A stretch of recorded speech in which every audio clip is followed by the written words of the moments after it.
Welcome back, everybody, to Watcher of All Things. My name is Kiki, and this is my podcast where I talk movies, TV shows, and all things entertainment. And today, oh my god, I am so excited for this episode. I can't believe it's finally here. We have been waiting for so long. Today, we will look up. It is episode 78, where we are talking Superman. I saw this in a packed IMAX screening last night. It literally packed to the brim. Amazing audience. Just so much fun. I am so excited to talk about this movie today. I have a million thoughts, and I have no clue how long this episode is going to be. I might just talk until I'm tired, but look, there's going to be a ton to discuss. Before we get into Superman, of course, we'll have the news section, we'll have non-spoilers and spoilers, and then what else I watched. All the timestamps are linked in this YouTube video, or if you're on the streamers, they're all in the show notes as well if you want to bounce around, if you don't want anything spoiled for you. Also, if you do want more DC discussion, stuff like that, I did a YouTube video this month, or last month rather, talking about goodbye to the DCEU and hello to the new DC universe. A lot of fun. Before we talk Superman today, let's jump into the news. All right, our first piece of news will be disappointing for Tom Cruise heads like myself. His highly anticipated film, made by Doug Liman, starring him and Ana de Armas, worth over $275 million is the budget or something like that. Well, Warner Brothers has put the development of the film on pause because they just straight up cannot afford that movie. So he's shopping it around, and it's very disappointing. It's called Deeper. So according to Puck News, Warner Brothers has decided to pause development because the production budget was $275 million. It's not clear if Warner Brothers move on from the film entirely, but it's now said that Cruise is shopping the project to other studios. There might be a chance that the undersea thriller gets made, but perhaps there is some major hesitancy due to the budget and the fact that the last Mission Impossible film, which reportedly cost around $300 million to make, failed to turn a profit. Cruise and Warner Brothers were also poised to continue a working relationship after signing on to lead Alejandro González Iñárritu's next film, which is actually being released by the studio on October 2nd, 2026. If Deeper gets made elsewhere, a good bet might be Paramount Pictures, who recently released both Mission Impossible movies. I think that makes a lot of sense because why not? They have a great working relationship, and as much as he did scream at all those producers on set one time during COVID, but they deserved it. This is disappointing because the movie just sounds very cool. I think it's a deep sea sci-fi film, or is it the space one? I can't remember, but I think Tom Cruise is doing a space movie, and then he's also doing like a deep sea diving one or something like that. I don't know. This guy's a freaking nut job, but it is disappointing that it's not going forward. But at the same time, $275 million for that budget is just insane. I think movie budgets are just going like insane at this point. It's costing so much money to make these blockbusters, and Mission Impossible, like, it made money, but it didn't really, I don't think it fully broke even, but it was still successful, I would say. It still got butts in seats, and it was received okay. But at the same time, like, this is the next step of Tom Cruise's career. Like, he needs these movies to get made. He has the Iñárritu film, and that's in the can. So this is a big step in his career that he's trying to get away from. Well, he's not trying to get away, but he's needing to move on from the Mission Impossible franchise, because I'll be honest, just sitting on it after a couple months, I don't think they'll make another one. They have no more story to tell. Sure, they left it open-ended or whatever, but I think he's done with it. Obviously, there's the stunt Oscar now, but I think even that isn't enough to get Tom Cruise to come back to the franchise, and he's going on to do really interesting projects like an Iñárritu film, like a Doug Liman film, like let him do some smaller movies where he can really flex his dramatic muscles, but at the same time, I know he's going to want to go for those giant swings or whatever you want, however you want to say it. Like he wants to make these blockbusters where people are like, oh my god, Tom Cruise very well may kill himself in this movie, and that's exciting to people. It's exciting to me, of course, but as much as he did have a good working relationship with Paramount, they are also a bit of a struggling company. Like, I think Paramount is not doing the absolute best. I mean, they just spent over $300 million on a Mission Impossible movie, and it didn't make its money back. I think Warner Brothers is the studio that's doing the best in theaters this year. Like, they've had 3 or 4 very big hits on their hands. With F1 was partially was it Apple and Warner Brothers or something like that? But obviously Minecraft, that was giant and made over $900 million, didn't quite break $1 billion, but Sinners was a great success given the budget and how much it made back. Was just fantastic to see. I actually really want to get the 4K of Sinners. I'm hoping to find a steelbook on Amazon someday. Otherwise, I'll look in other places, but I really want the 4K of Sinners. But like Warner Brothers is very much on a roll, but this is still a big gamble to take. $275 million. Like, yes, it's Tom Cruise, but still, it's not like a superhero franchise IP, which is really the only thing that studios are willing to take a risk on right now. It's the big IPs and not original stories, and it's very disappointing. But another update that came this week, James Gunn and Zack Snyder appeared on the latest episode of Rick and Morty as themselves, and they were doing parodies of themselves dueling. It was hilarious. I watched all the clips featuring them, and it's them just being fully on the nose, and like they're both being very like cruel and rude versions of themselves. Like Zack Snyder at the canteen just orders a big thing of creatine. But I think it was really important for right now that to release right before Superman, because people don't realize, like everyone thinks, oh my god, it's James Gunn versus Zack Snyder, when it's really just like idiotic fans that are pitting them against each other, because in real life, Zack Snyder and James Gunn have been friends for like 30 years. James Gunn wrote one of his movies, and they've been buddies for a long time, and he talked to Zack Snyder about making his Superman movie. Like, he asked advice about the trunks and stuff like that. So it's all this made up online, as per usual, the internet just making shit up like between people or making up beef in these parasocial relationships. I mean, this week it was a clusterfuck for Superman PR or media, I guess, or publications or whatever, because of all the immigrant talk and, oh, Superman's woke, and Fox News just saying the dumbest shit despite what the character has been for 90 years, and Dean Cain, the former Superman. But I think it was really important for Zack Snyder and James Gunn to like do this fun public thing. They posted a photo together a few months ago, and everyone was wondering like, oh my god, is Zack Snyder gonna do a DC movie, when it was actually them, I think at Warner Brothers together, or wherever Rick and Morty is, Adult Swim, and it was them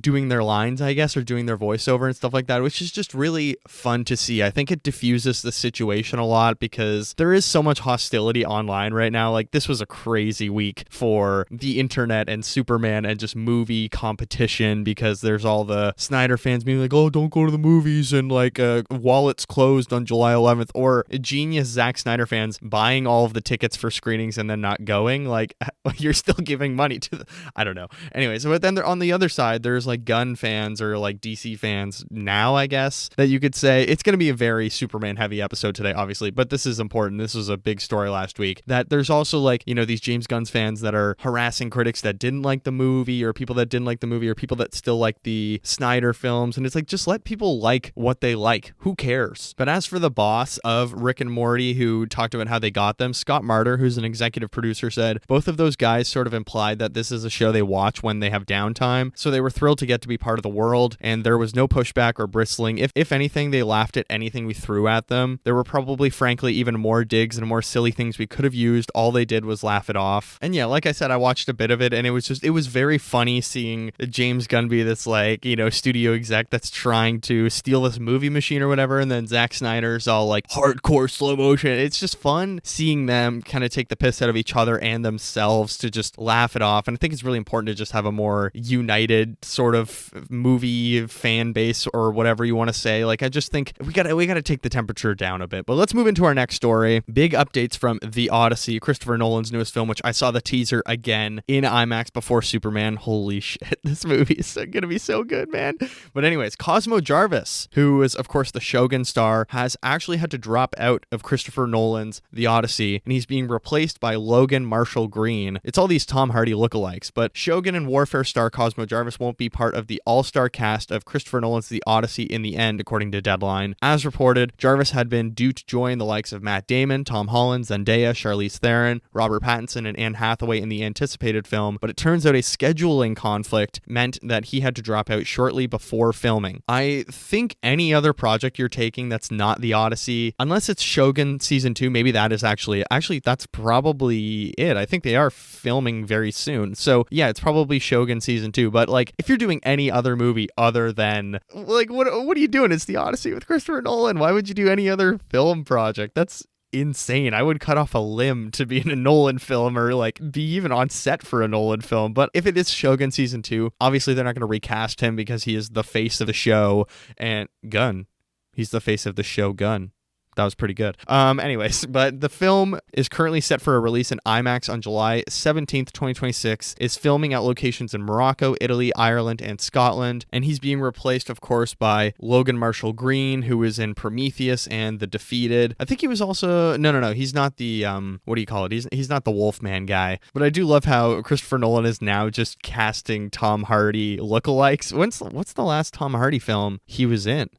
Oh, it was Dunkirk, right? My God, it's been a while. Yeah, because Dunkirk was after The Dark Knight Rises. Then he did Tenet. He wasn't in Tenet. Obviously, he wasn't in Oppenheimer. So, damn, Tom Hardy hasn't been in a Nolan film in a little while. Is Christopher Nolan ageist? But okay, let's move on to our final story because I just want to jump into the Superman stuff. My notes are extensive about the movie today, but let's talk Dune 3, titled Dune Part 3. It is not called Dune Messiah. It is not called Children of Dune. It is not Dune 3. It is just straight up Dune Part 3. So I think Villeneuve is really going for like the trilogy of parts. Like he did Dune Part 1, Dune Part 2, but he sees Part 3 as like the finishing of the story. He wants his trilogy to be one long story, but there is a few interesting parts of this that I think are at play. First of all, this week they officially posted a photo saying that Denis Villeneuve's like third film in his Dune trilogy is filming, but they never what's the studio? I can't remember what the studio is called, but they never actually said the title in the post, which is interesting because if all of these things were coming out that, oh, it's called Dune Part 3, you would think maybe they would post that like Dune Part 3 filming now, but all they said was the third film in Denis Villeneuve's Dune trilogy is now filming in, I don't know where they were, but I think there's a lot that goes into this because Dune Messiah, maybe they don't think they can just do Dune Messiah for one movie. They need a little bit more, or they're trying to shorten the series a little bit before it goes crazy in God Emperor. So here's my theory, I guess. I don't think it's fully a blending of Dune Messiah and Children of Dune. We know that Paul and Chani's children are cast in this film, so they are going to play a significant role, and the entirety of Children of Dune is about them and this preacher. So my theory is there's probably going to be a big time jump in the film. Maybe it's like 3/4 Dune Messiah, and then there's a huge time jump and we go to, I don't know, Children of Dune for the last 20 minutes, or he is just straight up doing a hybrid and I'm overthinking it. I don't know. I think the sentiment online is like, oh, they're doing a hybrid of Dune Messiah and Children of Dune because Denis Villeneuve doesn't think Messiah is action-packed enough, or whatever it may be. But either way, I'm very excited for this. I think it's an interesting choice to especially combine two books if that's what they're doing, because Dune Messiah is so different from Dune. Like, oh my God, it's a polar opposite book. It's all about the deconstruction of a so-called hero. And then Children of Dune just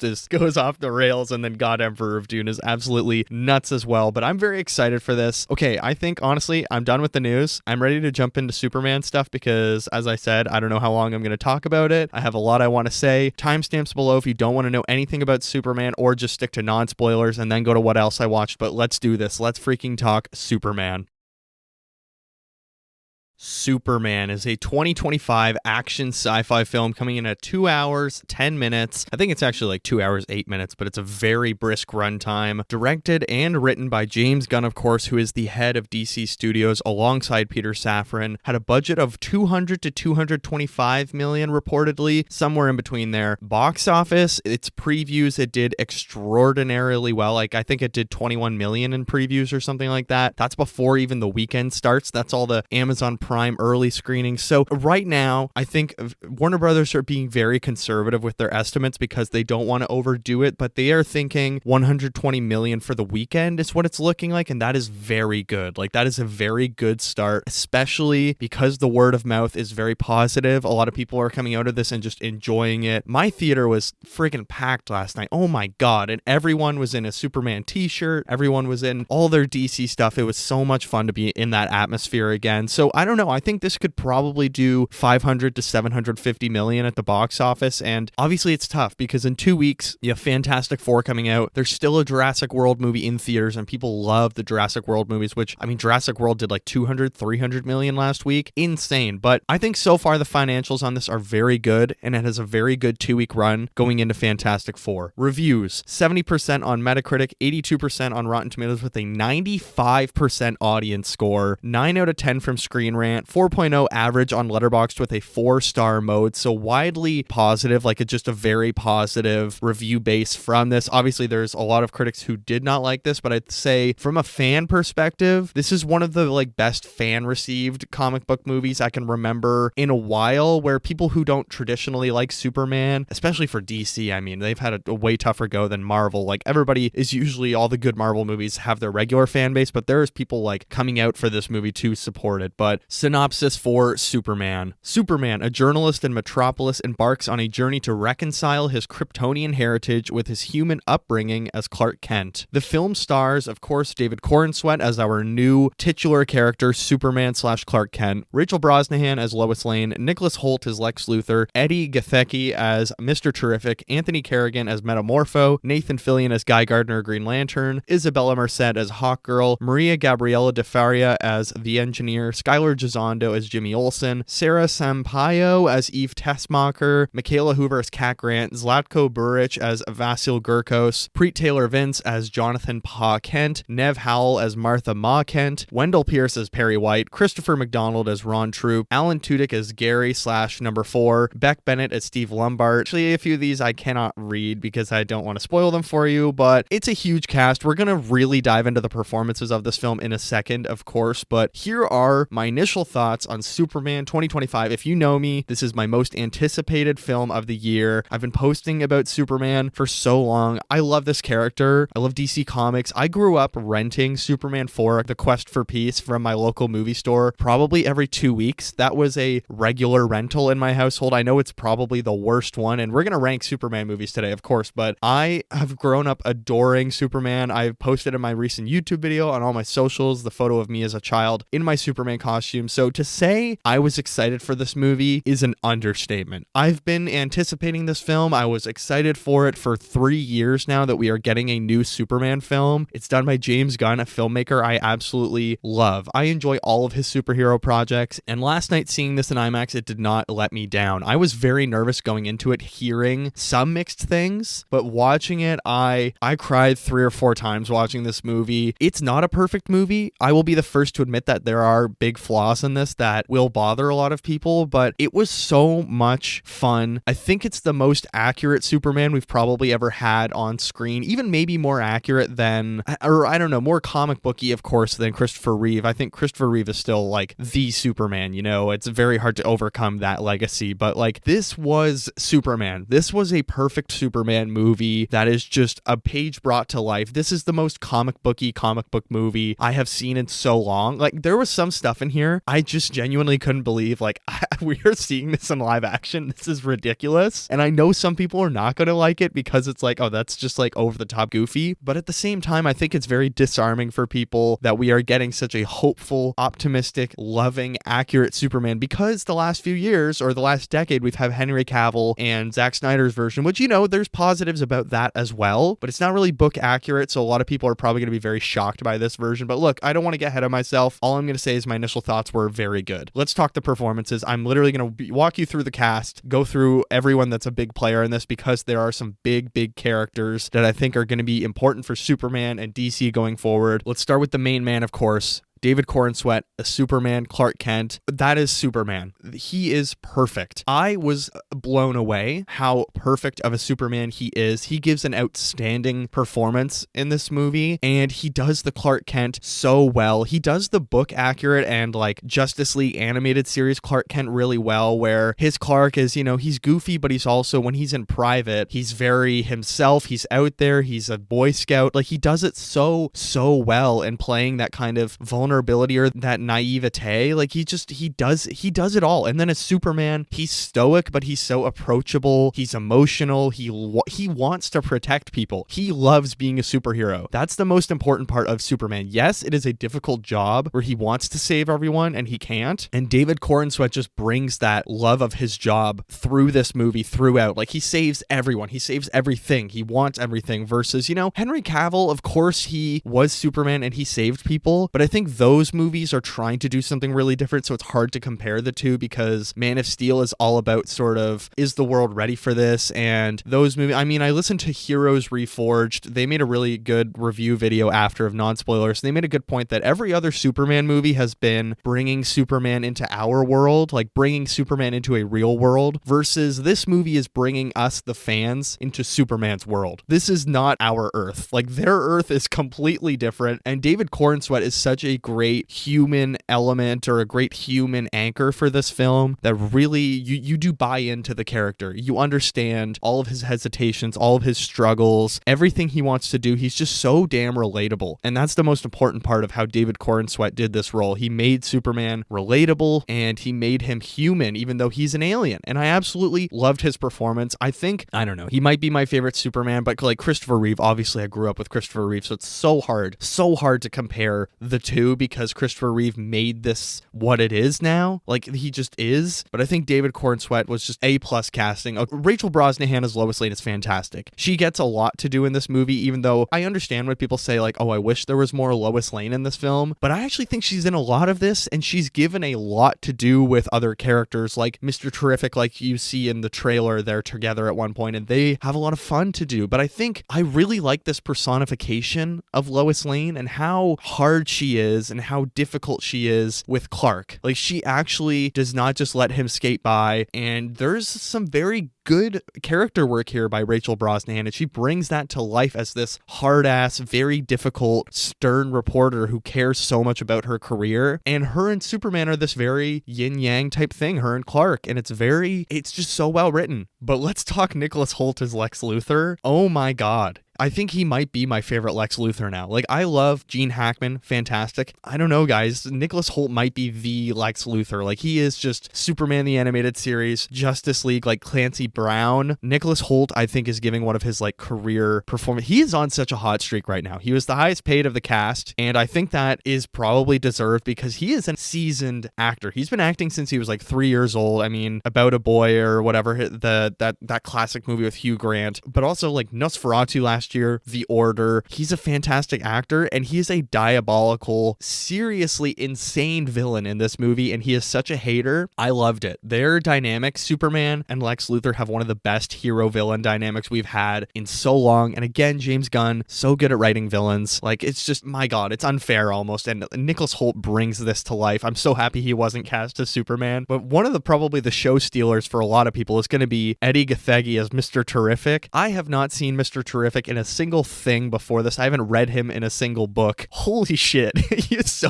good in this movie. He's hilarious. Some of the best action in the movie is Mr. Terrific. I think a lot of people are going to walk out of this movie and being like, so when's the Mr. Terrific movie or when's the TV show? And apparently there's already a TV show in development for him, but there were multiple moments where Mr. Terrific would just drop these aura moments, and I'm like, Mr. Terrific is unbelievable. And Eddie Gathegi brings this thing to life. He adds so much badassery to this film, and he has such a good dynamic with everyone. Same with Anthony Carrigan as Metamorpho. I absolutely loved him. He's not in the film as much as everyone else, but I still think he played such a good aspect of this film. Nathan Fillion as Guy Gardner is perfect. Like, he is such an asshole in this film, and he's exactly every Guy Gardner story that I've read so far. All of Jeff Johns' Green Lantern stories. It's just, he is Guy Gardner, and he's such a douchebag. Isabella Marcet as Hawkgirl, though, hell yes. Oh my god. They do the Hawkgirl screech. She is so good in this as, like, you know, a less important character, I would say, because the Justice Gang is kind of there to reflect where superheroes are and how they are kind of corporatized in this world versus Superman, who is like actually loving his job, wants to save people. So I like what they're doing with the Justice Gang here, and Isabella Merced, I'm excited to see where she takes this character from here. Same with Maria Gabriela de Faria as the engineer. I think she's really good. Skylar Gisondo as the amazing Jimmy Olsen. They do some really fun stuff in this movie with him, and I think his performance is so damn good. There's a lot of really good performances in this film. I think Clark Kent's parents in this film, played by Priyat Taylor Vance and Neva Howell, are very good. They're like these older parents who aren't technologically that good. Like, they scream when they're on the phone with Clark, and they are, you know, they're country folks. I know people like them, and I do find it a little insulting when people say like, oh my god, James Gunn wrote two country people that are cartoonishly country. I'm like, they are two of the most accurate country people I know. know, like Ma Kent on the phone is a quieter version of my mother is what I tweeted last night, but it's just, the cast is just phenomenal in this movie. I think everyone is so perfectly cast. David Corenswet is going to be a generational Superman. It's very much a Tobey Maguire Spider-Man situation where, my God, he brings the charisma, he brings the geekiness,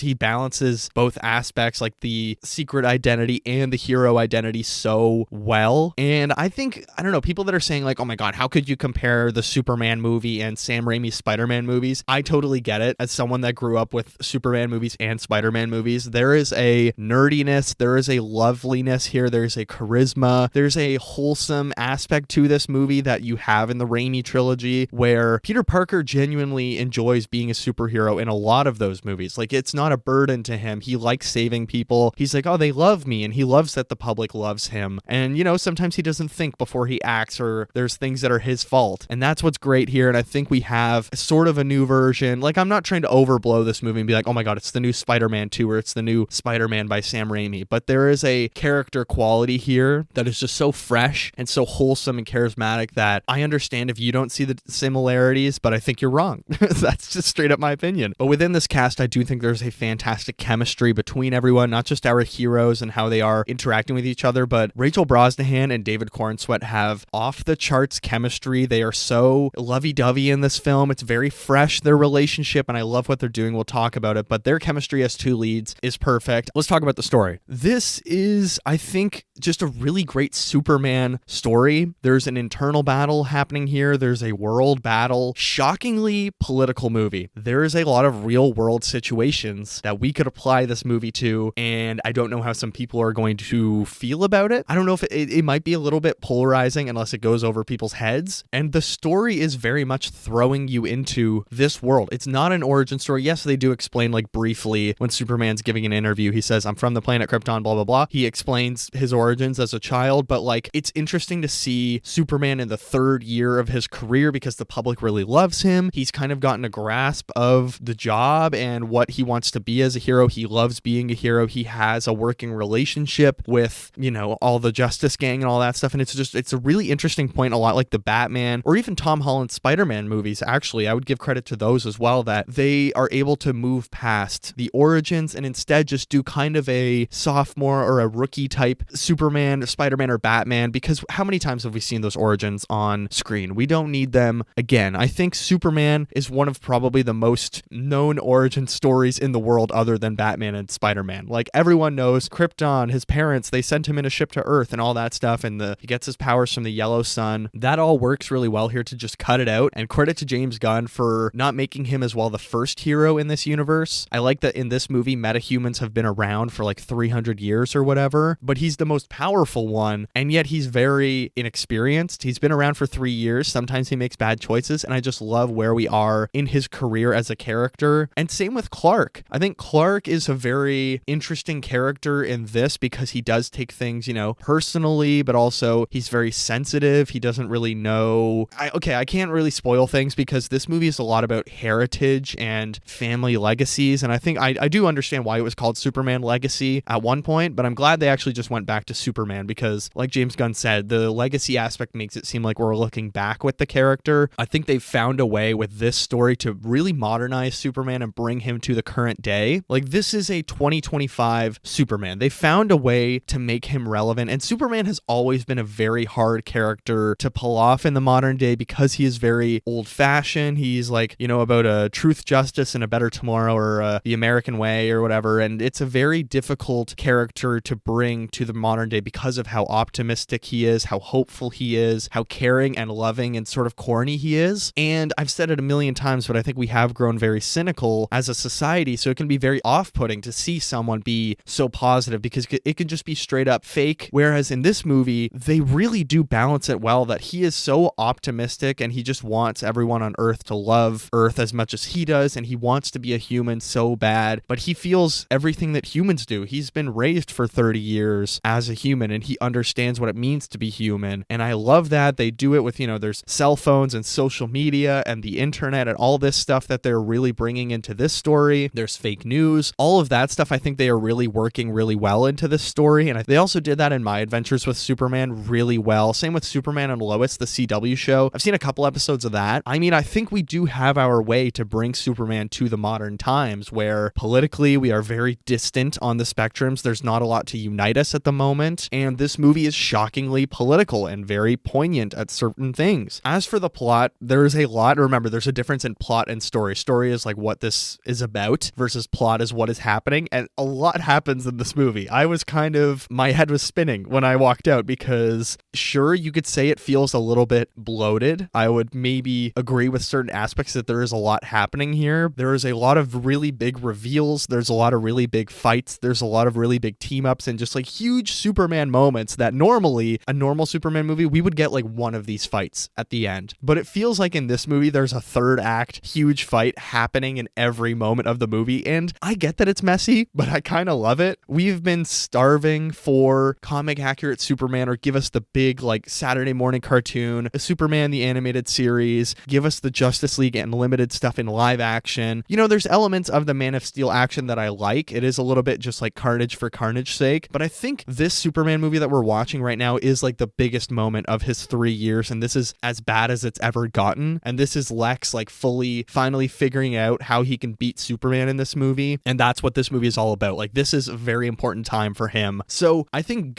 honestly, James Gunn is taking a giant swing in this movie with the story and the plot. He's really going for it. He's gunning for it, you could say. I love all these James Gunn hashtags on Twitter, by the way, but like, I think this movie is just fully going for it and trying to do as much as it can, from All-Star Superman, Superman All Seasons, Superman Birthright, I think is another book he took from. My plan is after this, I'm going to buy a couple more Superman books, but I'm going to read Superman All-Star Superman next week, pardon me. Anyways, the plot is just, yes, it's wild. I could understand why people would say it's messy. I actually watched Nando V Movies, or Nando Uncut, depending what channel you're on, but I listened to his non-spoiler review last night, and he's like, I understand why people would call this messy, but I would call it chaotic because it's just like a crazy Superman movie. This is like a comic book, and I totally agree to that. People who say, you know, oh, all these Superman movies are the same, why are we getting another Superman movie? This one, I think, will change your opinion of like, oh, we haven't really got anything like this before, just unashamed to be a comic book movie. And it's sort of,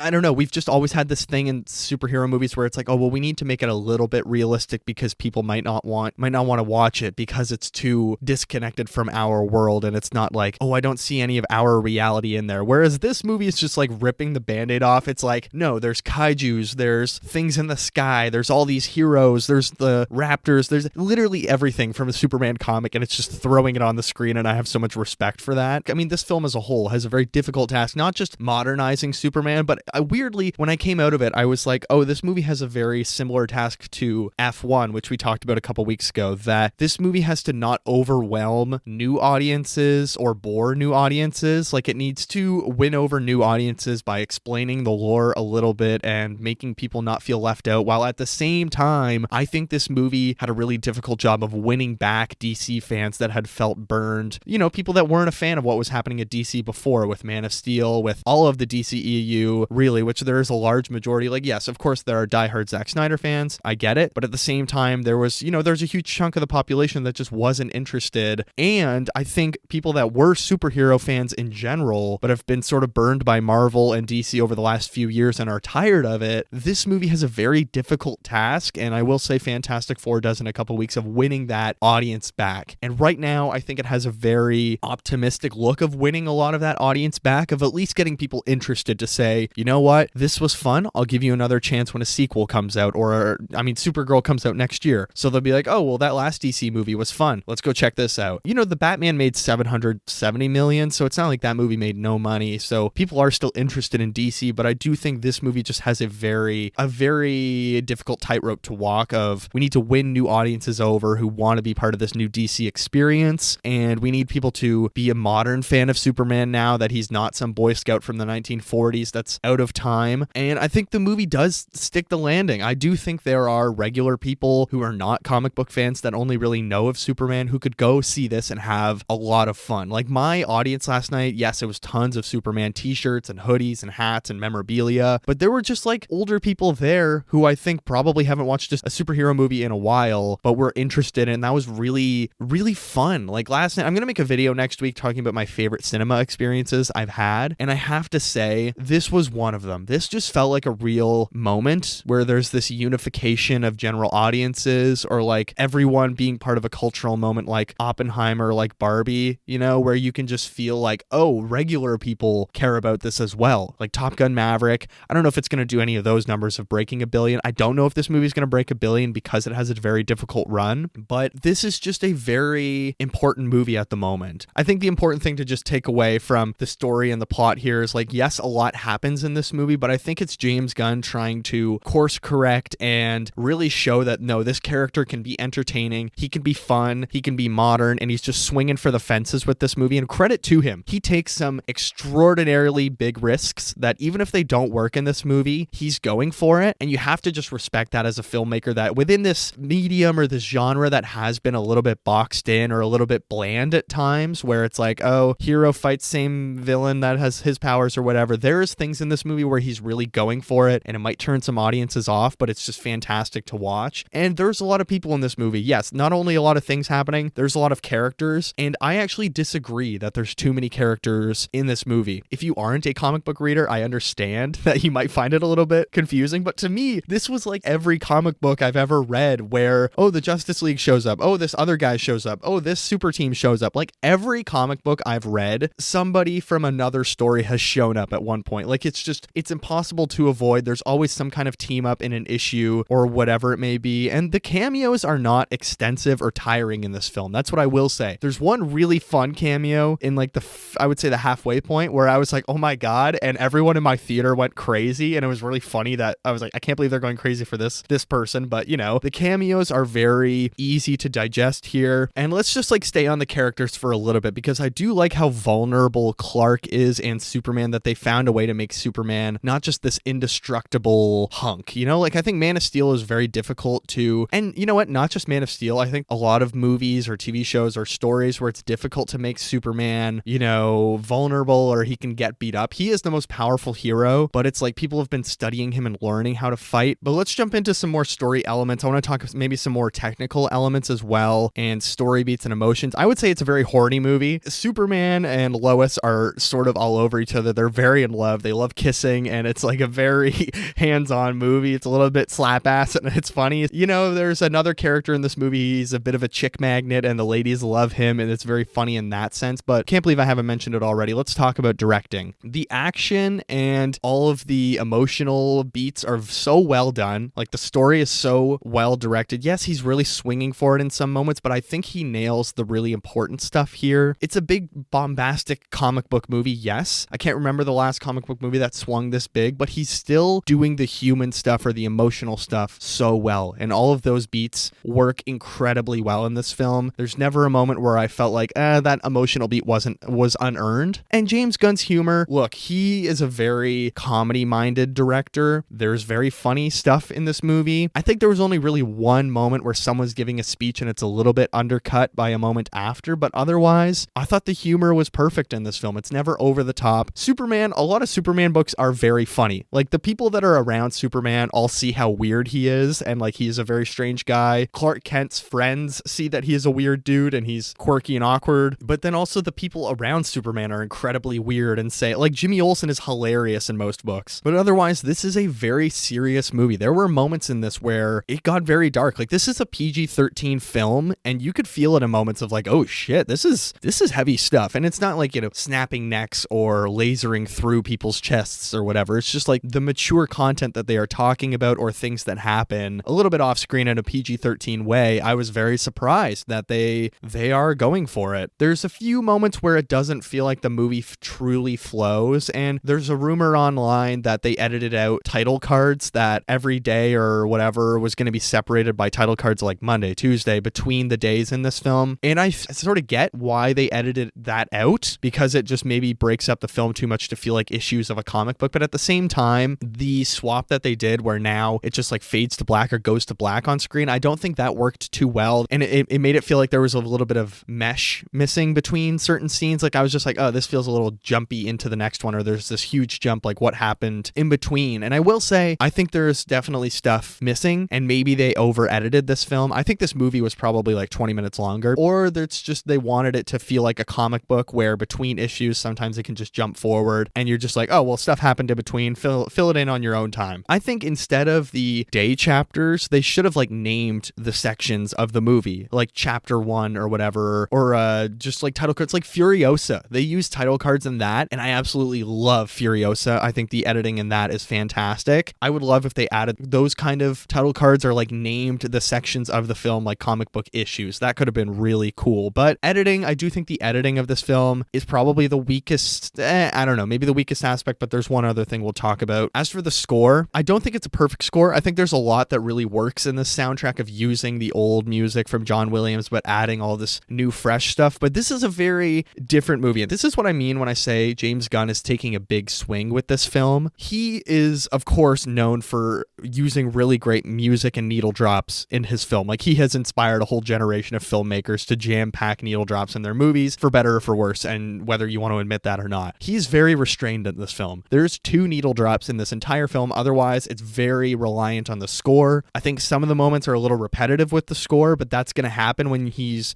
learning and he's willing to fail. And it's kind of remarkable that within this giant comic book movie, you still have a director that is very experienced, but he's willing to try something else, and he's willing to do something else within his own skill set and develop that. And I think going forward within the sequel of this film, whatever that may be, I think he'll stick with the less needle drops and keep developing that skill of the score and trying to mix it up a little bit more, which I like. I think John Murphy and someone else, Daniel something, I think it's very well utilized. I think there's a couple moments where they could have changed it up a little bit because it is a little bit repetitive, but works really great. Kudos to James Gunn for trying something different. As for the costume and the character designs, flawless. Genuinely, the Superman costume, I know it was so controversial online that people were not a fan of the neck thing. I think it looks fantastic in this film, that it's not just like a skin tight painted on t-shirt like we've seen over and over again. Maybe controversial. I don't know if we've had a bad Superman suit, have we? I like all of Henry Cavill's. I'm not a huge fan of the painted on abs that Tyler Hoechlin has, and Henry Cavill in Batman v Superman. I think the Man of Steel suit looks good. Of course, Christopher Reeve's suit, amazing. Dean Cain, his suit, really good. I don't know, we haven't really had a bad Superman suit, but I would say other than Christopher Reeve, this is the best one. But the character designs in general, Superman, really well designed. I like how Clark Kent has the classic oversized suit and the curly hair, so people don't sort of put the body language together. But Ultraman, I love his suit in this film. I think he looks so cool. Same with the Engineer. I think very good CGI on the Engineer, and it's just a good design that they had to change because normally in the comics the Engineer is silver, I believe, but obviously we have a Silver Surfer coming in a new Fantastic Four film, so maybe they were like, we should change it to black so people don't get confused, and I think it works. Same with Crypto. Normally he's like a lab in the comics, but I like that they changed it up. Same with all the robots, the Superman robots. Hammer of Baravia, great character design. And just like the regular folks, I like how everyone dresses in this movie, that it's very orange, it's very bronze, it's very comic book accurate, and like the colors that they're utilizing for the costume design are very, very good. The character designs of Green Lantern and Hawkgirl are fantastic. I like that they have their corporate suits, and same with Mr. Terrific. Everyone is just dressed so well. The costumes, I love the Guardians of the Galaxy costumes designs, and obviously it's the same. I can't remember what her name is, but she came to work on this one as well. The trunks, they absolutely nailed. It looks great. I love David Cornsweet in the Superman suit. As for the comic accurate characters, like everyone in this movie, it's no like, oh, it's that character, but we made it realistic in that sense. Everyone is just so from the pages to the screen, and I love it. Like Guy Gardner using a Green Lantern ring, I was losing my shit. Isabella Marced doing a Hawkgirl screech, and she has the white eyes like glazing over, and she's just this insane warrior. Mr. Terrific and his spheres or whatever, it's just the T-spheres are amazing. Oh my god, like this is me just fanboying out. I love how, again, unabashedly comic accurate this movie is. It's not trying to, oh, but we need to make that realistic. It's like, no, let's take the dumbest stuff. Let's take the most accurate comic book things, like even the hypno glasses that Clark is wearing so people don't recognize him that they've been marketing. I love that because it's mentioned in like one comic in the 70s, and it's like, oh, it's cool that they brought that to live action. I think it's cool. The things that Lex Luthor would do in the books as well. Yes, this is a very accurate Lex Luthor and how much of an asshole he is, but he would study all of Superman's moves and like make a playbook with everyone working for him and be like A1, A1, A3 and calling out these different moves. It's just so comic accurate, this film, and I love it. The cinematography is at times, I think, a little bit hit or miss. There's a lot of backlighting in this film, which if you've listened to my Wicked episode, or honestly most of my Disney episodes as well, backlighting is sort of the poison of Hollywood right now. It's just not working really well, and I think there are some moments where our characters just get too washed out. I will say there were some moments where the suit really popped and like our characters looked great and I loved how everything looked, but it was mostly in the darker areas. The daytime stuff I thought just didn't look fantastic sometimes, or at least the Hammer of Baravia fight, which actually, you know what, let's just talk about the CGI right now. I'd argue most of the CGI is very good in this film, or at least decent. I think it's not the best CGI in a James Gunn movie. I think there have been other films by him, like The Suicide Squad. The CGI is fantastic there. The only part of the movie where I thought the CGI was quite poor was the Hammer of Baravia fight. There were a couple moments where I was like, oh, that didn't look great. But for the most part, like the flying all looks really awesome. The Engineer CGI looks great. Ultraman, explosions, Green Lantern, Metamorpho and Joey. The Metamorpho CGI is fantastic. Like I was actually mind blown how good it looks. And the Kryptonite, of course we get Kryptonite in this movie, looks great. Okay, I have a few more things to talk about, then we will get to spoilers. My God, okay, this is going to be a long episode, but let's talk about building a bigger universe and laying the foundations for the DCU. This is a very difficult task in this film because, like, compare it to Iron Man. Iron Man was the first superhero, well, not, chronologically he's not, but he's the first superhero introduced to the MCU, and, he's kind of the starting point, and there's not really any other heroes that you need to insert in his movie, whereas Superman, we are joining a world that is already pre-established, and I think it's very well done how we are introduced to the superhero world here. You're kind of thrown in the deep end and forced to swim. They explain things when they need to explain things. The exposition, there is exposition in this film, but I never felt like, okay, wrap it up, as Lex would say. We have Luthor Corp, we have villains, we have heroes, the Hall of Justice, etc. There's so much here, and it's very much like the Justice League animated series is all I would say. Is I just felt like I was watching Justice League Unlimited for a lot of this, and I loved it. People that are comic fans or fans of superhero stuff in general, I think you're going to really love how lived in this world feels. Every hero, every villain, everyone feels like they've been around forever or they have experience. It's not like, oh, they've only existed for this movie and this world has no, experience with superheroes. Like when bad stuff happens, the city gets evacuated or they have to go to these safe zones. It's like everyone in this world is familiar that there are metahumans around, there are superheroes. Again, a lot of people, a lot of my mutuals on Twitter as well are saying this, that I think Superman 2 or whatever the sequel of this movie will be has fantastic potential. James Gunn did so much groundwork with this movie that yes, can be overbearing for some people, but I think because everyone is seeing this movie or tons of people are seeing this movie, by the time we get to the sequel, people will be familiar with what has happened and they will know these characters, that they can focus more on stripping back a lot of stuff. So I think we could have a Spider-Man 2 or a Dark Knight situation where we have a really good first installment that introduces us to the character. Maybe it's not perfect, and then the sequel just focuses on the character drama. I think that's what we could get. I think we could have a way more personal, stripped back Daily Planet and life, like daily life focused Superman sequel. That would be sweet. Strip some of the other heroes out of this and all the other stuff and give us a more intimate Clark story. I mean, I think audiences could definitely watch this movie and not feel left out. They explain things like I said, and there's 2 post-credit scenes in this film, okay? And they're not trying to set up anything in the universe. They're not trying to do heavy-handed character introductions. They're 2 really fun beats, and this was on my wish list in my DC video. I said I want post-credit scenes to not be so forced. I don't want them to overpromise. I want them to just give us fun little extra moments that we can enjoy through the credits when the lights are coming on in the theater, and that's what this movie does. It's everything that you would want from a Superman movie, and this movie knows what it wants to be. It feels so confident in itself. As for the messages of this movie, and like I've talked a lot about like how big of a swing this movie is, or how bombastic and comic accurate it is, but there is a lot of really emotional stuff in this film that is trying to talk about real things, and I think James Gunn does that a lot better than any other comic director, is making superhero movies that are about very human things. And that's why the Guardians films are my favorite trilogy of the MCU. This reckoning with Superman's heritage, that he's balancing being a human and a Kryptonian and what being a Kryptonian means. Parents don't decide who you are and their kids' identities, I think is something that a lot of people might identify with in this film. This movie has a very big fuck billionaires messaging that I enjoyed as well. I would also say this is a very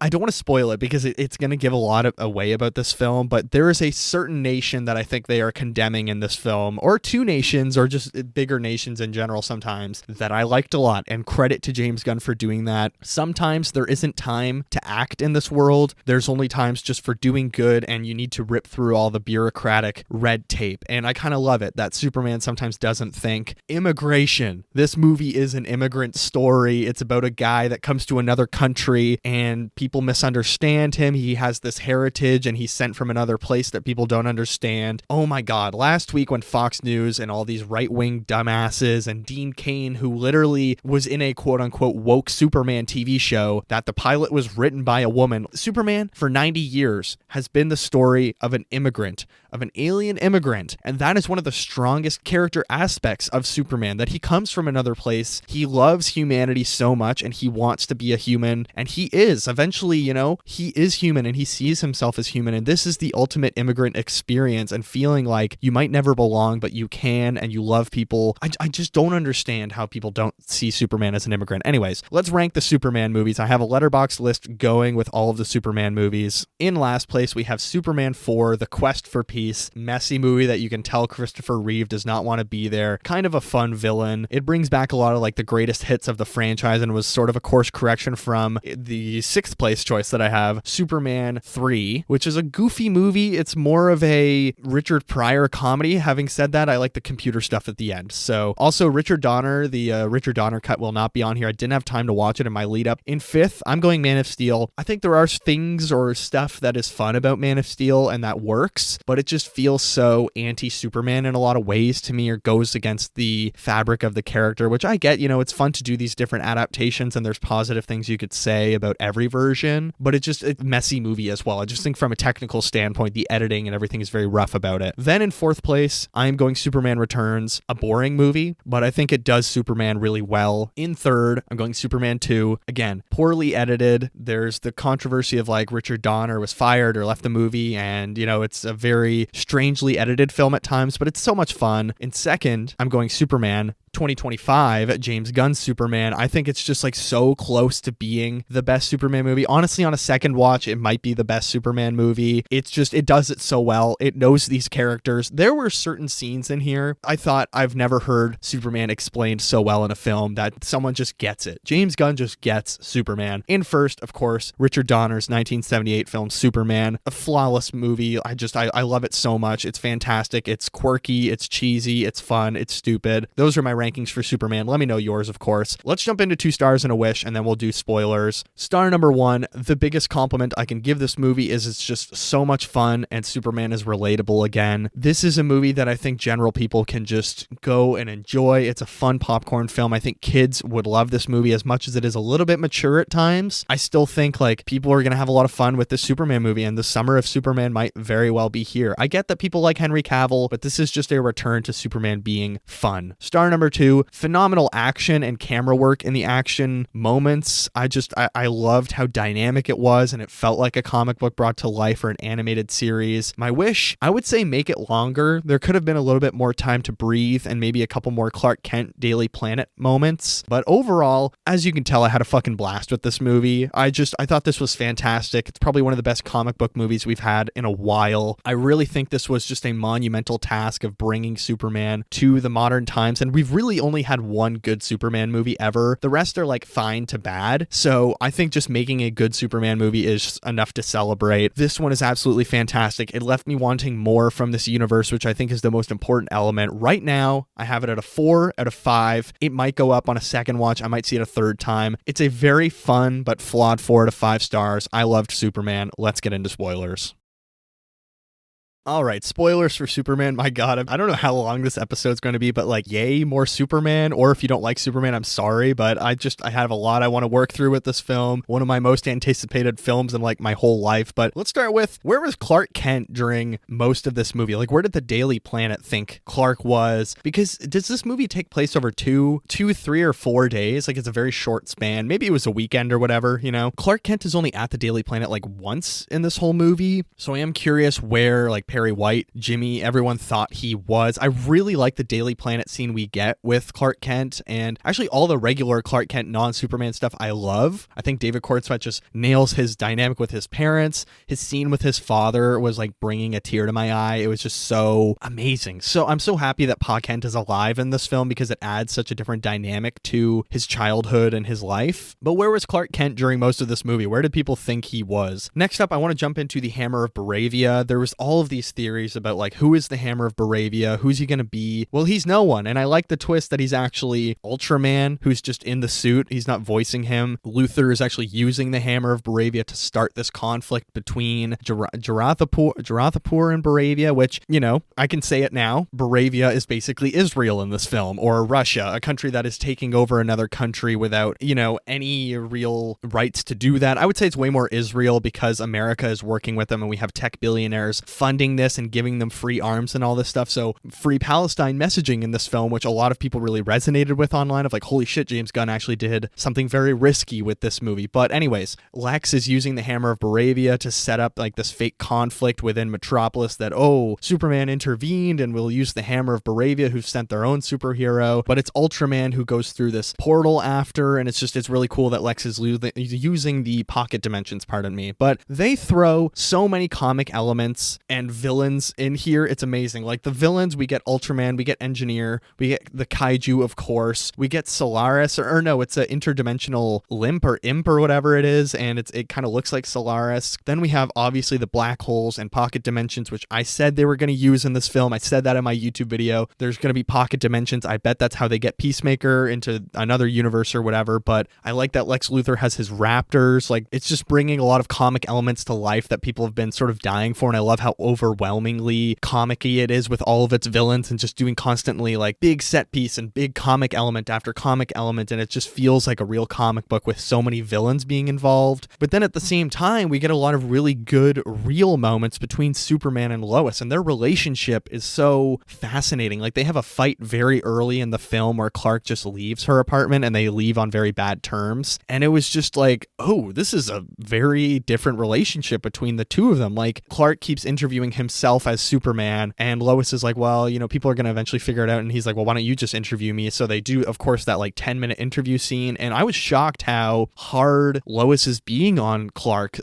Superman and being like, if I were you, I'd be questioning myself, am I doing the right thing? And Superman clearly has not thought about any of this and being like Boy Scout and like Mr. Positivity and like, well, ma'am, I had to intervene. And she's like, okay, but you know, there's people intervening in foreign, did you talk to the president? All this stuff, etc., etc. Clark is really offended by that and being like, how am I doing this wrong? People needed to be helped, so I helped. And I love the yin and yang of their relationship. And again, this is that scene that I think so perfectly captured these characters. Lois doesn't understand Clark. She doesn't understand having powers. Clark doesn't understand, you know, questioning things and questioning everyone like Lois done. Like Lois has a really good quote in this movie that's something like, I question everything, you trust everyone and think everybody's beautiful. And they're talking about, you know, their upbringings, how she had a very punk rock upbringing, so she is a little bit more skeptical and cynical. He's like, oh, I was punk rock too, and he names the bands, and it's a funny moment because she's like, that's not punk rock. And then he says in reply to her quote about loving everyone and kindness and stuff, he says, well, maybe that's the real punk rock. And that was just such a Boy Scout Superman moment that he thinks like, oh, well, the cool thing is being kind. And I was just like, God damn it, James Gunn, you get it. You understand these characters so much better than anyone has, that he is just such a Boy Scout, but he thinks he's being all cool and rad, or he wants to be hip and human. And then he says, I love you to her when he's about to go look for Crypto again. And that was a big moment because they've been dating for 3 months in this movie. And he says, I love you. I should have told you sooner. And I saw one dumbass on Twitter that was like, oh my God, I can't believe he would tell her that he loves her after only 3 months. It's like, you know how many relationships start by someone saying, I love you to someone that they've just had a crush on and saying like, I think I'm in love with you. Like, dude, touch grass. That's all I can say is just touch grass. But it was a beautiful moment. I love that Clark is this like very in love Boy Scout, and he says, I love you. And she says, I love you back at the end of the film. And it's just such a perfect, beautiful moment. Everybody actually clapped when she said, I love you back at the end, and they're kissing and flying through the air. It was just a really gorgeous moment in this. And I love that they do change certain elements, not just about Clark's relationship with his parents, but they do a huge origin change in this film that I was not anticipating. Bradley Cooper, who plays his father, and Angela Sarafan, who plays Laura. At the start of the movie, they show the message that they sent with Clark, and only the first half is available because the second half is damaged. And it turns out that they say in the second half of the message, and if you need to, like, conquer this world, like, go to war against Earth. I don't think that's ever been done in Superman books. If it has, let me know, because I tried to Google, have Superman's Kryptonian parents ever been evil or, like, you know, actually said take over Earth? And so obviously Superman had never seen the second half of that message, and Lex and the Engineer and Ultraman break into the Fortress of Solitude. That's why they go there, and they use that message. People are like, oh, it's got to be fake, but it turns out it is real. They could easily walk back on that in a sequel and be like, no, Lex is the smartest guy ever. It's fake, and he discovers the real message.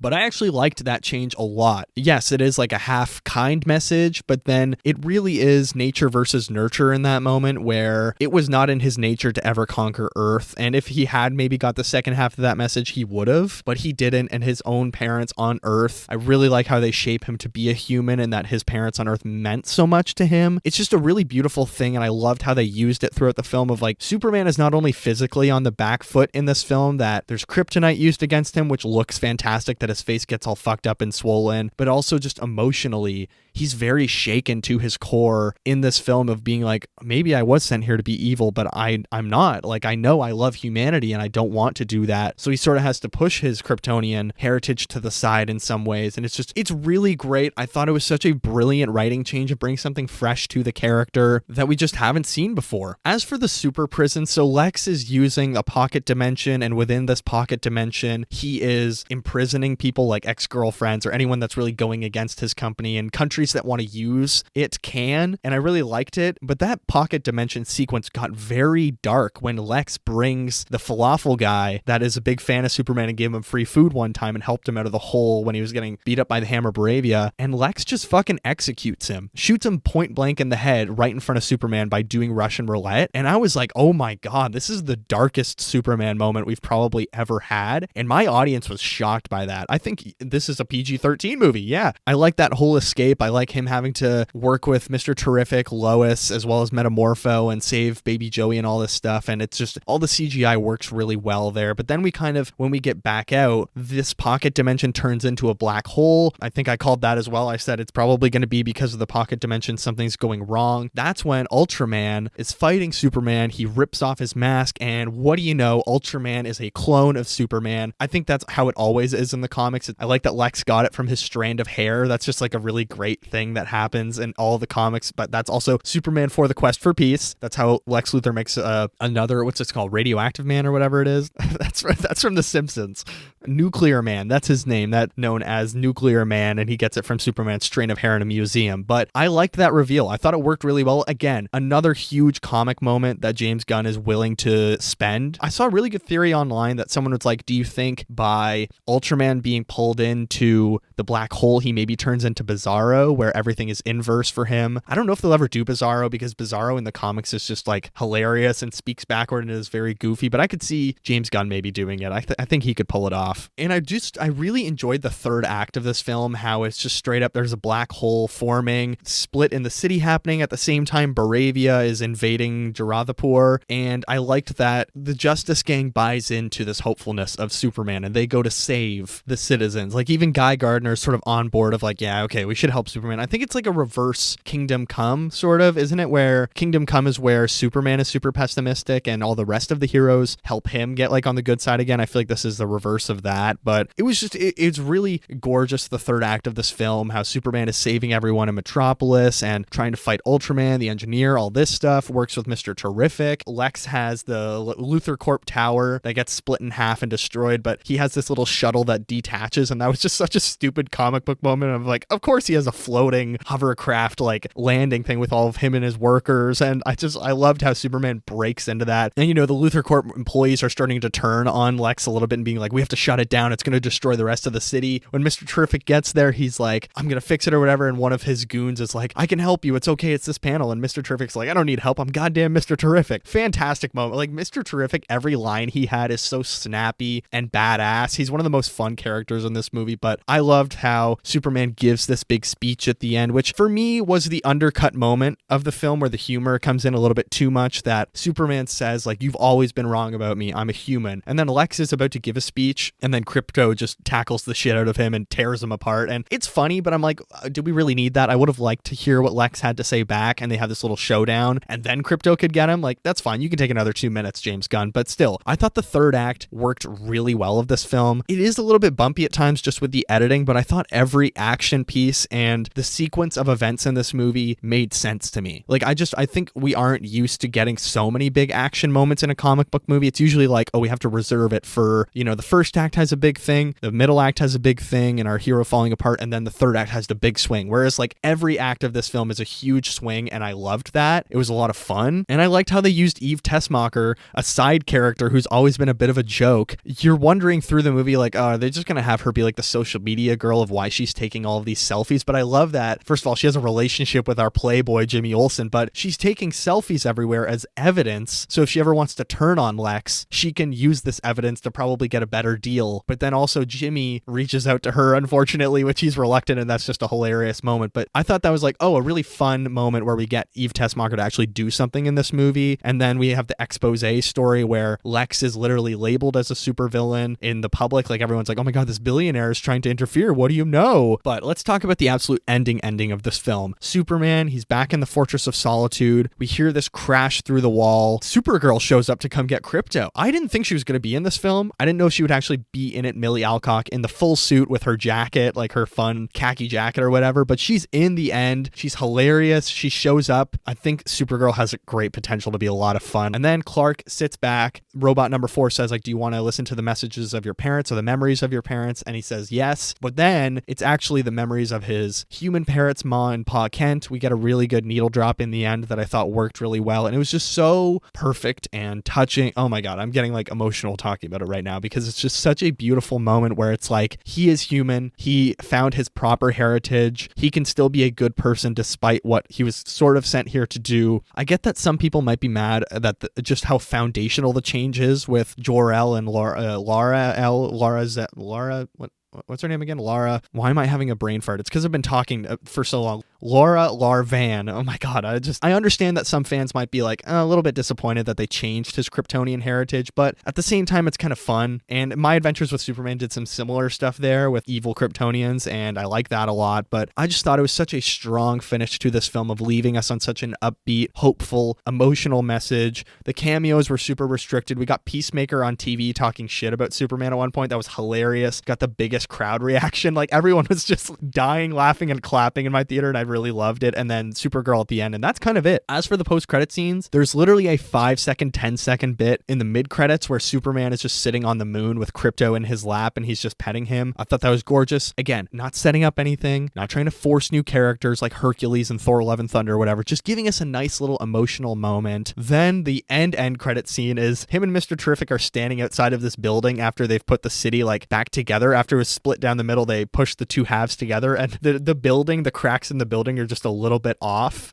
and Superman looks at him like, That's exactly what we need from these post-credit scenes. Stop doing these massive swings that we'll never see again. Just give us these little funny character beats in the aftermath of what's happening, or like Superman and Crypto waiting for Supergirl or just chilling on the moon. Like, that's great. I don't really know what other spoilers I can talk about with this film. It's just, I cannot believe it's finally here. It didn't disappoint me. I wouldn't even say it's a messy movie. I would just say a lot happens in this movie. It's not the smoothest, but at the same time, it gave me everything I wanted from a Superman movie, and I was so happy. I'm excited to watch it again tonight in a very old theater. I'm excited to maybe go again next week, but that's been Superman. My God, I've been recording for an hour and 30 minutes. Let's get to what else I watched.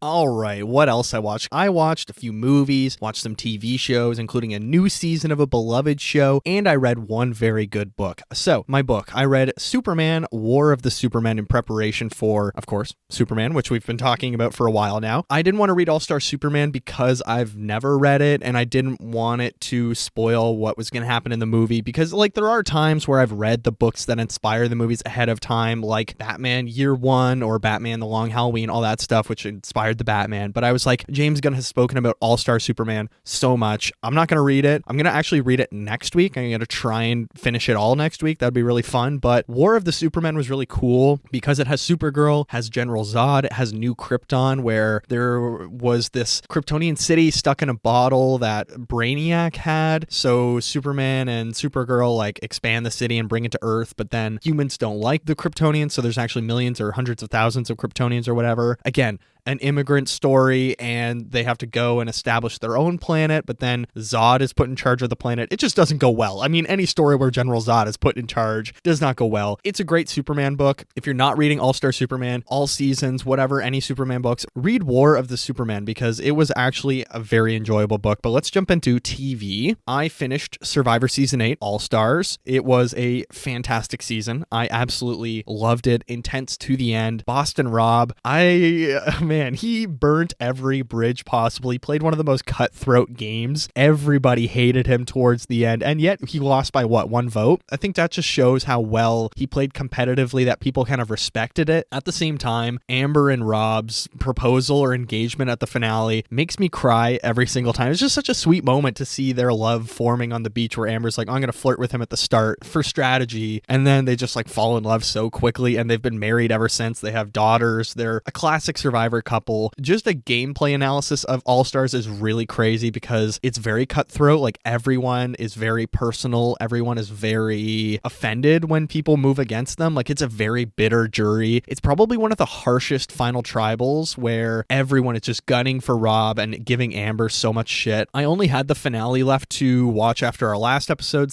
but then just today I started Survivor Season 9 Vanuatu, which is an interesting season. They divide them into men and women, again, which I'm not huge on. It's a little bit boring. I like the mixture of people. Also, Jeff dated one of the contestants from the season, Julie, and you can see over the course of the season how he gets a little bit of a crush on her. She's flirting with him a lot. I watched the first 2 episodes. It was okay. I know who wins the season, so I'm like, whatever. But so far, I'm not really attached to anyone on the show. Let's get to some other TV shows. Murderbot. I finally got back to Murderbot. I've just been so busy recently recording the vacation episodes. I still have 1 more to record. I'm trying to get back into some good TV. So I watched 4 episodes of Murderbot this week, episodes 4 to 8. It's a very like low-key comedy that isn't really blowing my mind, but I'm intrigued enough to see where it's going. I think Alexander Skarsgård, who plays the Murderbot, one of the Skarsgård brothers, I think he's very fun in the show, and it's cool to see him just taking on this goofy comedy role where he's just this robot that wants to watch his soap operas. He doesn't really want to be bothered by the world. If you have Apple TV, check it out. It's kind of funny, and it's like an enjoyable background show, but it's like a solid B+, I would say. But the big one that returned this week, It's Always Sunny in Philadelphia, season 17. I watched the first 2 episodes that came out. Episode 1 was the Abbott Elementary one. I thought it was fine. It was pretty funny. It didn't really blow my mind because it was just like kind of more Abbott stuff. But the one that was really good, episode 2, Frank is in a coma. Holy shit. Maybe one of the best episodes they've done in a few years. It was genuinely hilarious. It was very sad. It was like daring to be emotional and sort of wholesome at times, which I'm like, oh, we haven't got this tons from Sunny. And I really, really liked it. And it has some great twists in it that I was like, no way. The credits did not say Rob Mack instead of Rob McElhenney. So I don't know who posted that fake version online, or it's different in the States. I don't even know. But look, if you're a Sunny fan and you haven't loved the last few seasons, I get it. I like every season of Sunny. I think they're all fun except maybe the one where Dennis is leaving. But this new season, I think it's going to be very electric, and I'm very excited to watch it. But all right, let's talk about movies. I watched 4 movies this week. 2 of them are actually for holiday episodes while I'm gone. So I watched La La Land and Hunt for the Wilder People. I'm going to save my thoughts on those. Both of them 5 stars. That's all you guys need to know, okay? But the 2 movies I do want to talk about. First up, K-Pop Demon Hunters. It's a Netflix animated film. Exactly what it sounds like, where it's these 3 K-pop stars who happen to be gifted with like demon hunting skills, or they have a duty to hunt demons, and dude, it's wild. Like, it's so hard to explain to you guys. K-Pop Demon Hunters, you just gotta watch it. They're K-pop stars, they fight demons, it's hilarious. The songs are so good. I've been listening to the soundtrack all week, and I don't know, maybe K-pop, this is my newfound thing. Maybe I'm gonna start going down a K-pop rabbit hole or something like that, but it's a good animated film. I think the animation looks good, the character designs are fun, the elements of K-pop and this like mystical world are oddly similar, so it works really really well, and it was just a really good time. If you're a K-pop fan, definitely check it out. If you're not a K-pop fan, I think it's a fun little experiment for yourself to dive into and enjoy. I gave it 3.5 stars out of 5. It was a blast. But the final movie that I watched this week, Roman Holiday from 1953. My girlfriend and I, obviously we're going on vacation soon, so we were like, oh, we should watch some vacation movies to kind of get us in the mood for traveling. William Wyler directed this film in 1953. It stars Gregory Peck, Audrey Hepburn. I think this is my first Audrey Hepburn film, but I loved it. It was hilarious, and I love how obviously it inspired a generation of movies where celebrities date normal people, like Notting Hill, which is one of my favorite rom-coms. Roman Holiday definitely had an inspiration on that, but I think the performances are really fun. Audrey Hepburn is just doing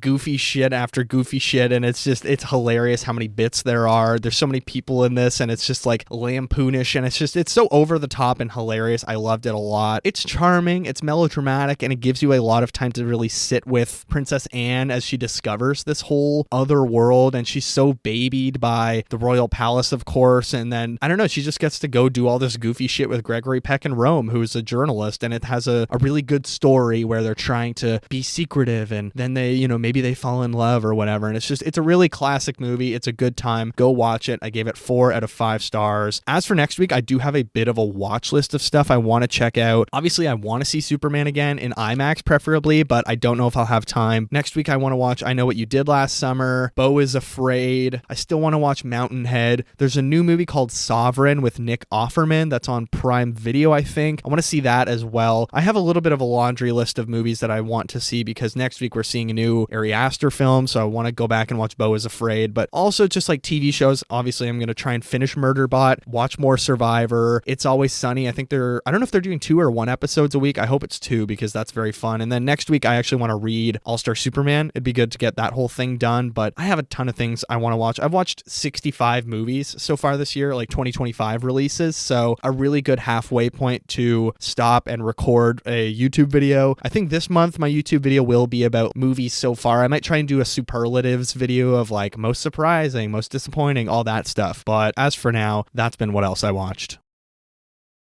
And in fact, I think that's going to do it for episode 78, Superman. My God, I'm so sorry if that review was just incoherent and rambling. It's just like when a character that means so much to you has a new movie, you have a billion thoughts. It's so hard to be coherent and straightforward with your thoughts because it's like, oh, and that thing, oh, and that thing, oh, and that thing. But you know what? I had so much fun just talking about it with you guys. Let me know what you thought of Superman. Of course, as always, please rate and review the show 5 stars wherever you get your great podcasts like Watcher of All Things, whether it's Spotify, Apple Podcasts, Amazon Music, Acast. We are, of course, an Acast produced show. On Spotify, you can leave a comment right underneath the podcast. Right below, there's a little comment bar. Write what you thought of Superman. What are you watching right now? Leave a 5-star review with your thoughts of Superman, whatever. Share it with a friend, share it with a coworker, share it with your boss, all that good stuff. If you're on the YouTube channel, hit like, subscribe, comment your Superman movie rankings. Who's your favorite Superman? Who's your least favorite? You can also email the show to get in touch with us, watcherofallthings@gmail.com, and find me on social media. Instagram and Threads are at watcherofallthings. TikTok is at watcher.of.all.things, and my personal Letterboxd account, KikiJ70. That's KIKIJ70. Follow me on there. Drop a comment under one of my reviews that you found me through the show. I'll follow you back. Let's start a little community. All that good stuff is linked below. Next week, Eddington, the new Ari Aster film that is just like so polarizing. I'm like 50% scared to see it, 50% really excited because what if I love it? Oh, what if I absolutely hate it and it's an insult to film? All that good stuff we will find out next week. But as for now, look up. What a week it has been. Superman is here, guys. Thank you all so much for listening. Thank you all for the kind words. Take care of yourselves, and I will see you in the next one.